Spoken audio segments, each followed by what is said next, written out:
The Emperor of mankind is dying on a 10,000-year-old machine, and everyone, the Imperium, the Chaos Gods, the fans, is asking the same question. What happens when the Golden Throne finally fails? Most assume the answer is the end. The throne dies, the Astronomican goes out, the Imperium falls into the dark. But the Emperor was the greatest mind humanity ever produced, a being who planned in millennia and saw further than anyone alive. Is it really likely that a man who engineered 20 Primarchs, who built the throne itself, who plays a game against gods, made no contingency for his own body's failure? There is a recurring whisper in the lore, the Star Child, a fragment of the Emperor's soul, hidden away, waiting, a prophecy of a reborn emperor, the Sensei, the hidden children, candidates the story keeps circling without ever naming. And here is the reading that ties them all together. The Star Child isn't a successor and not a savior. It's a backup, a second body seated before the Heresy for a soul too important to die, so that when the machine on Terra finally burns out, the will of the master of mankind doesn't end. It wakes up somewhere else. The Golden Throne was never the plan. It was the holding pattern. The Star Child is the plan. The Golden Throne wasn't built to keep anyone alive. That is the first and most important fact about the machine everyone is watching. The Lexicanum records it clearly. The throne was designed as a fixed psychic gateway into the webway, humanity's alternative to warp travel, the cornerstone of a project so secret that not even the Primarchs were told about it. When Horus was named War Master after the Ulanor Crusade and the Emperor withdrew from active command, returning to Terra without explanation, resentment spread through the Legion hierarchy. The Emperor said nothing. He went underground and kept building. The Webway Project's stated ultimate objective, per the Lexicanum's Webway Project article, was for the Emperor to completely sever humanity from the warp in its entirety, depriving chaos of its power. That is a civilization-scale contingency against the ruinous powers themselves, executed in total silence. Magnus the Red ended it in one moment. Trying to warn the Emperor of Horus's treachery, Magnus projected his consciousness from Prospero across interstellar space and forced his way through the psychic wards of the Imperial Palace. The breach was catastrophic. Every ward the Emperor had spent years constructing was destabilized simultaneously. What would come to be called Magnus's folly, tearing multiple warp rifts inside the webway beneath the palace, and opening a direct line for demonic invasion into Terra itself. The Emperor was forced onto the Golden Throne immediately, physically holding the breach closed while his custodians and Sisters of Silence fought in the tunnels below him. He never stepped off. Horus died. The siege of Terra ended. The Emperor's shattered body was placed on the throne permanently, and a precision instrument for a civilization-scale plan became the universe's most critical life support machine, operating far outside its design parameters. 10,000 years later, it's losing. The Fandom Illuminati wiki draws on published sourcebook material to state it plainly. The continuing maintenance of the Golden Throne itself is now considered beyond the capabilities of the Adeptus Mechanicus in the late 41st millennium, and there are even questions about the integrity of the Emperor's mind. Not struggling with it, beyond their capabilities. The superstructure is decaying. In Dark Imperium, Godblight, Robute Gilliman emerges from the throne chamber with what the novel describes as sorrow and revulsion. The novel's account of his assessment of the Emperor uses the phrase, "he appeared dead," not a god, not a father, something the text eventually calls the thing on the throne. The machines are close to collapse. Gilliman knows it. The Mechanicus knows it. The soul tithe required to sustain what remains is 1,000 psychers sacrificed daily. 1,000. Current canon confirms the number. 1,000 human souls consumed every day to keep the Astronomican burning so the Imperium's ships can navigate, and to hold the warp breach beneath Terra closed. By the era of ruin, the Imperium's desperation to address the throne's decline reaches for help that tells you precisely how bad the situation is. Per the vaults of Terra, the Dark City, representatives of the Imperium approach the Drukhari, the Dark Eldar, for aid in sourcing components to maintain the throne's critical mechanisms. The most xenophobic civilization in the galaxy asks its most sadistic enemies for spare parts. A being who built contingencies at civilization scale almost certainly prepared something for the failure of his own body. The lore has an answer, buried in 35 years of deliberate ambiguity, and it has a name. The Star Child first appears in its fully developed form in Realms of Chaos, The Lost and the Damned, the second of Games Workshop's 2 Realm of Chaos sourcebooks, published around 1990. The text contains a line the setting has never fully discarded. The soul of the Emperor was merely a potential, a child awaiting birth, the Star Child. A direct quote from a 35-year-old Games Workshop sourcebook, still in the lore's bloodstream decades after it was officially shelved. What the 1990 text describes is a fragment of the Emperor's soul, distinct from his main psychic presence, carrying the qualities shed or suppressed over millennia of endless warfare. His caring, compassion, hope, mercy, and love. As the bond between the Emperor's body and soul stretched thin under the throne's sustained trauma, this shard grew increasingly independent. A potential, a seed, something waiting for conditions that haven't yet arrived. The Star Child is also known in some sources as the Numen and as the Chaos Child. Per the Bell of Lost Souls summary of the original sourcebook material, it represents the human warmth in the Emperor's soul, his compassion cast into an ocean of malice. Alongside the Star Child, the 1990 text introduced the Sensei. The fandom Illuminati wiki describes them precisely. The biological sons of the Emperor of Mankind who were conceived before the establishment of the Imperium and are said to be immortal as well as sterile. The Emperor lived among ordinary humans for tens of thousands of years before he revealed himself, fathering families across generations. Those descendants, unnumbered, scattered, mostly unaware of what they are, don't age. They can't be psychers, despite being the children of the most powerful psycher who ever lived. Most critically, they have no presence in the warp whatsoever. The fandom wiki is explicit. They have no detectable presence in the warp, invisible to chaos, to psychers, and to the Emperor himself in his current ascended state. No demon can detect them. No chaos god can reach them. The children of the greatest psycher in history are invisible to everything psychic. A secret faction called the Illuminati exists to find them and keep them alive. Per the fandom wiki, the Illuminati are humans who have survived demonic possession, cast the demon out, and emerged with complete immunity to chaos corruption and unique understanding of the warp. Their plan? Locate the Sensei across the galaxy, gather as many as possible, and sacrifice them at the precise moment of the Emperor's death, allowing soul fragments distributed across the Sensei to reunite with his principal soul in the warp, producing what the old lore calls the new man.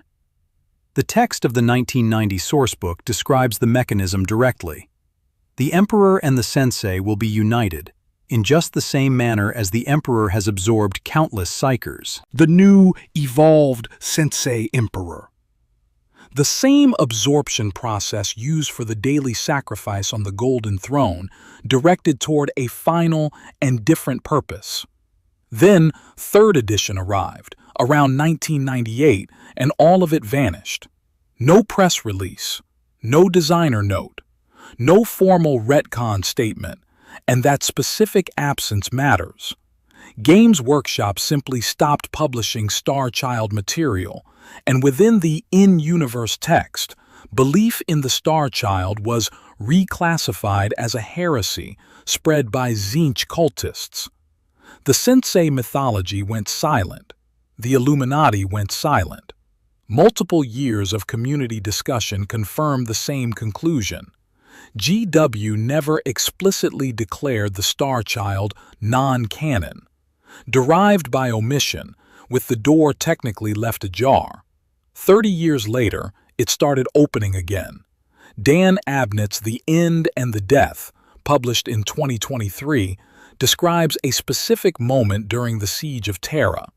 The Emperor deliberately excising a fragment of himself, breaking away a portion of his soul containing his hope, his mercy, his grace, and his love, and casting it into what one account describes as the lightless tracks of space and time. That same account describes the fragment as growing slowly over cosmic ages through the power of emotion and belief, taking form in the dark.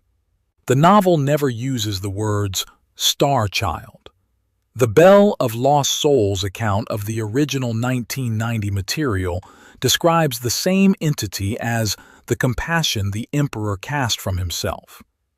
Abnett's description of the event and the original sourcebook's description of the result map onto the same thing, 3 decades apart.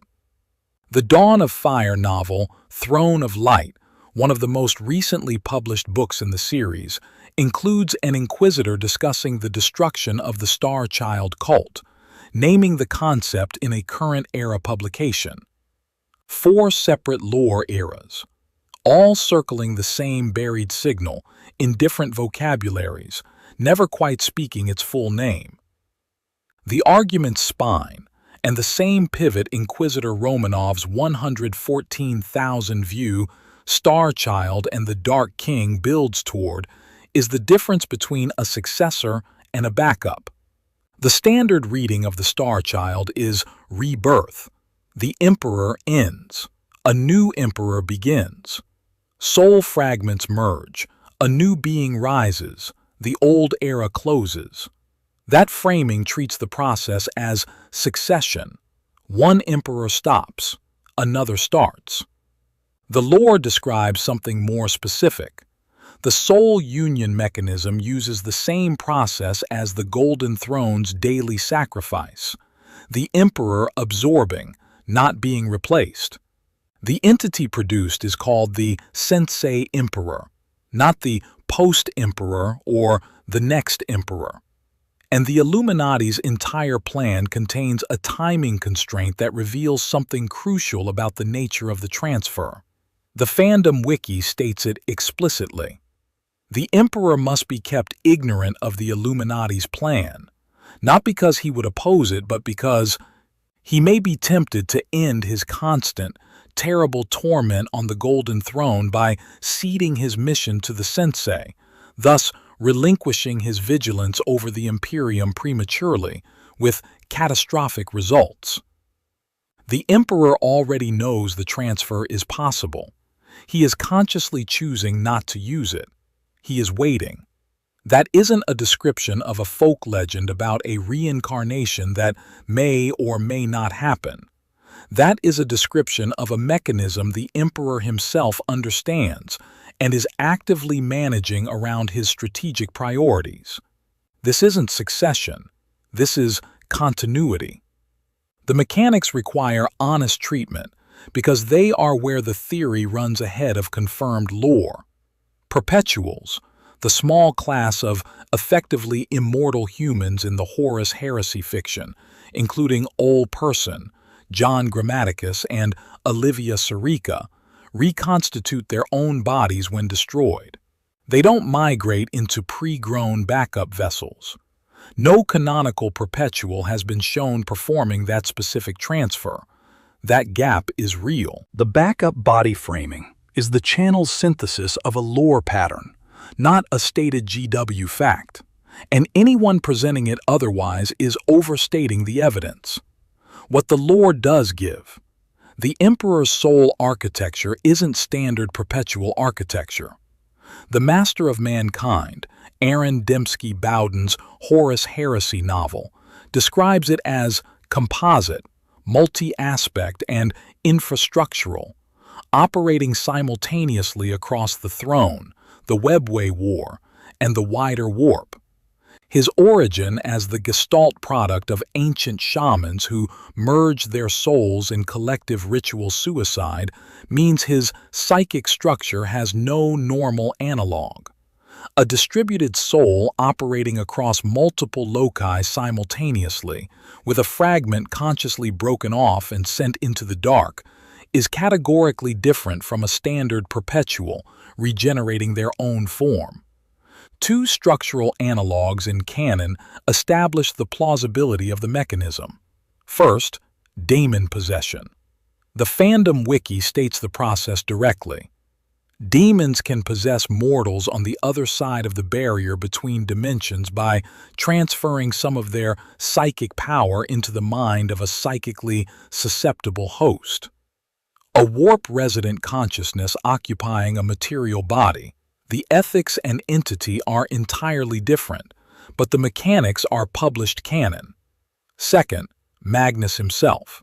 When he projected his astral form from Prospero to Terra, his soul traveled independently across interstellar distances, arrived at the Imperial Palace, and physically interacted with the Emperor's constructed wards with enough force to collapse them entirely.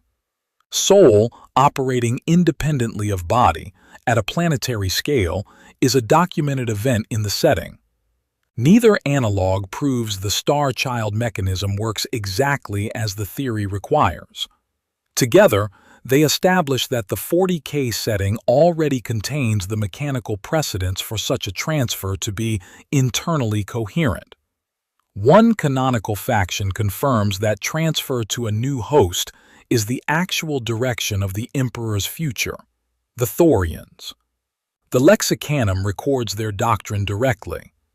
Thorians believe that the Emperor's spirit can be transferred into another host, referred to as a divine avatar, not a successor, not a reincarnation. The same Emperor's spirit in a new body. The Thorians are an active, published, non-deprecated Inquisition faction. They appear in current source books. Their doctrine describes, without ambiguity, the backup body reading applied to the Emperor's soul. The Star Child is the mechanism. The fragment drifting in the warp is the will, growing toward readiness. A warp-invisible vessel carrying that soul fragment is the destination. The throne failing is the trigger. The lore has been describing this across 3 decades in different vocabularies, through the Illuminati sourcebook Metaplot, through Abnett's soul splitting, through the Thorian doctrine.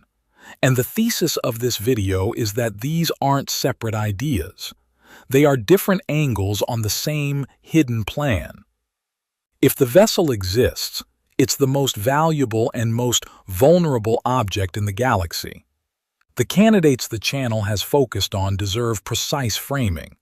What follows is our theory, developed across our Star Child and Litu content, which represents the channel's second most viewed lore work. GW hasn't confirmed either figure as a Star Child candidate. Hold that caveat and proceed. The Sensei as a category are the broadest documented expression of the backup framework. Warp invisible, ageless, carrying soul fragments of the most powerful psychic presence in human history. Their invisibility to everything psychic, including to the Emperor himself in his current ascended state, makes them structurally suited to concealment. If you needed to hide a vessel until a specific moment, You would want something neither chaos nor the Emperor's degraded psychic sight could detect in its current form. The Sensei are precisely that. In current GW publications, the Sensei as a named concept are largely dormant. Community consensus holds that the perpetuals, Grammaticus, Sarika, Ol Person, Erda, partially absorbed their narrative function in the modern setting. The Sensei label has effectively not appeared in a main GW codex since 3rd edition, but the gap they filled remains. Litu. The Lexicanum records him as follows. Litu, or LE2, was a prototype Space Marine legionary who had sworn to protect the perpetual Erda before the start of the Great Crusade. LE.2, the second designation in a pre-Legion prototype catalog, predating the Primarch project's final form, created during the Emperor's most raw and experimental engineering phase. His sworn charge is Erda, a confirmed perpetual, documented by 1D6 Chan's perpetual article alongside the Emperor, Malkador, and Ol Person as part of the pre-Crusade Immortal Inner Circle. Community analysis argues that Litu's genetic material traces directly to the Emperor and Erda before the Primarch template was finalized, which would make him structurally unlike any Space Marine who came after. He is observably stronger than a standard Astartes. He predates the Heresy entirely. He belongs to no chapter, no legion, no Primarch structure. That profile, prototype, pre-Heresy, Emperor-adjacent genetics, sworn to a perpetual in the Emperor's innermost circle, existing completely outside official military hierarchy, fits the description of something built for a purpose different from a standard legionary. Fits what, exactly, is the question our Litu videos, including Litu is LE2, have been asking. The lore builds the shape. We are arguing about what fills it. Alpha Primus is Belisarius Caul's Primarch-scale creation, serving as his personal bodyguard with no chapter markings. The fandom Alpha Primus article states directly, the process used by Caul had transformed Alpha Primus into a potent psyker of a power level never seen amongst the librarians of the Adeptus Astartes. During the unveiling of the Primaris Marines on the Tsar Quesitor, Alpha Primus demonstrated this by psychically summoning Captain Vitrian Messinius to him, a named, published event. Psychic power beyond every documented benchmark for Astartes, produced by Caul's 10,000-year engineering project. The mundane explanation is that Caul simply pushed the Primarch gene seed further than any authorized project would permit, the closest thing to a Primarch that raw biological engineering could produce. That explanation is coherent and probably represents what a careful reading of the official text supports. No GW text connects Alpha Primus to a fragment of the Emperor's soul. Any such connection is the channel's theory. The pattern worth noting is what Caul represents architecturally. He built the Primaris program in secret under sealed instructions from Guilliman, who himself received sealed instructions from the Emperor, across 10,000 years, in a project nobody around him fully understood until the moment of unveiling. That is the Emperor's documented method of operation. The Webway project ran the same way. If Alpha Primus is the undisclosed inner layer of that same program, the result of a directive sealed so deep that Caul himself may not fully understand its purpose, then a psychic anomaly with no full accounting is a deliberate gap, not an oversight. Whether the Star Child lives in that gap is our hypothesis. The candidates are where our analysis ends, and where the lore hasn't arrived yet. The danger the Star Child faces is proportional to what it represents. The Chaos Gods have spent 10,000 years with the Emperor neutralized on the throne, feeding on a galaxy left to rot. A functional, embodied Emperor, with 10 millennia of accumulated strategic clarity, is existential threat to everything they have built. Within the Imperium, the danger is institutional. The belief in the Star Child is officially classified as a vile heresy spread by chaos cultists in current Inquisition doctrine. The organization best positioned to detect a candidate vessel, the Inquisition, with its psyker screening apparatus and its agents across every sector, would kill that candidate on sight while genuinely believing it was serving the Emperor by doing so. The Illuminati's plan has its own threat vector. The fandom wiki is explicit. The Emperor himself must be kept ignorant of their scheme, not because he would stop it, but because he might act on it too early. The timing has to be right. Enough Sensei gathered, the soul fragment grown strong enough, the conditions prepared. Too early and the transfer is incomplete. Too late. If the throne fails before the conditions are met, and there may be nothing coherent left to transfer. Codex Unknowns. We know who will become the Dark King. 39,000 views. Addresses the parallel threat running through the end and the death. The possibility that a failed transfer, or a corrupted one, doesn't produce an awakened emperor but its opposite. The Dark King subplot suggests that the Chaos Gods aren't simply trying to stop the Emperor's return. They want a specific outcome from his failure: corruption, despair, transformation into something the warp can use rather than something that fights it. The Emperor's death has two possible outputs. One is the contingency. The other is the ambush.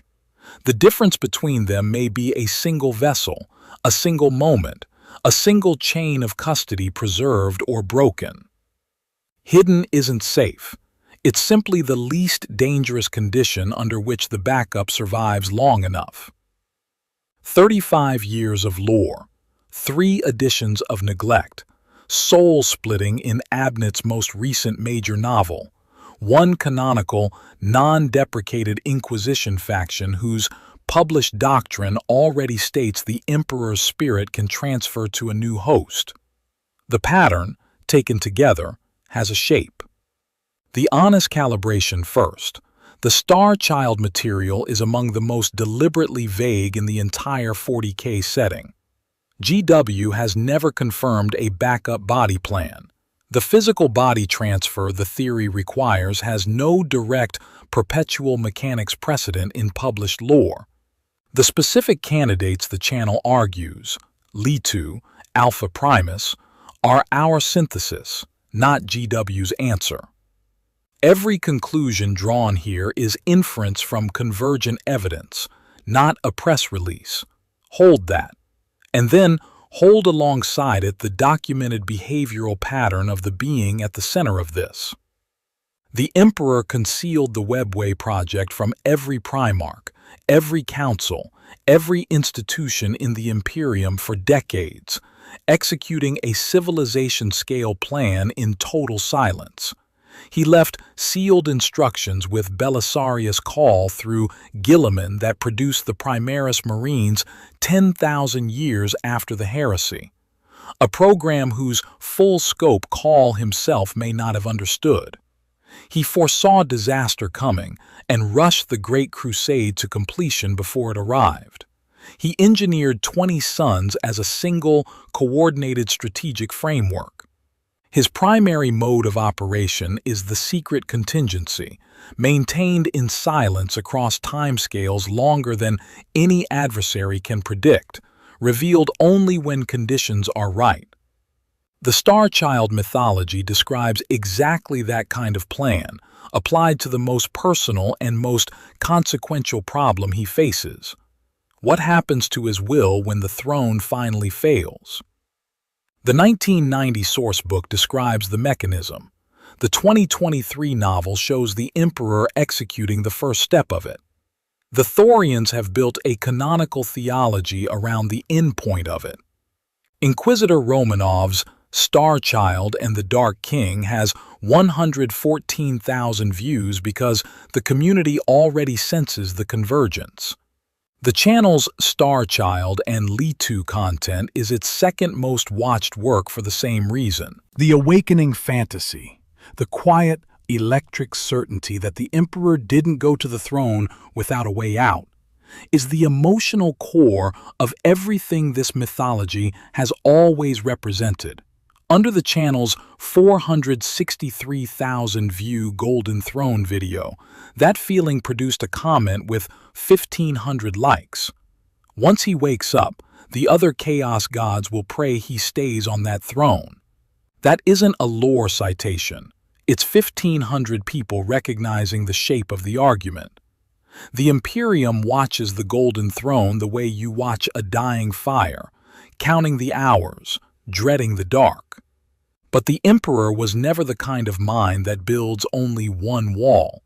He made 20 sons, 100 contingencies, plans inside plans across 10,000 years. So when the throne finally fails, and it will, the master of mankind may not die at all. Somewhere out there, in a body no enemy thought to watch, a fragment of the greatest will humanity ever produced is waiting for the machine to burn out so it can finally wake. The Golden Throne was the holding pattern. The Star Child is the plan. And the most dangerous day in the galaxy's history will be the one no one sees coming, the day the Emperor stops being a corpse on a throne and opens new eyes. Subscribe for more stories like this.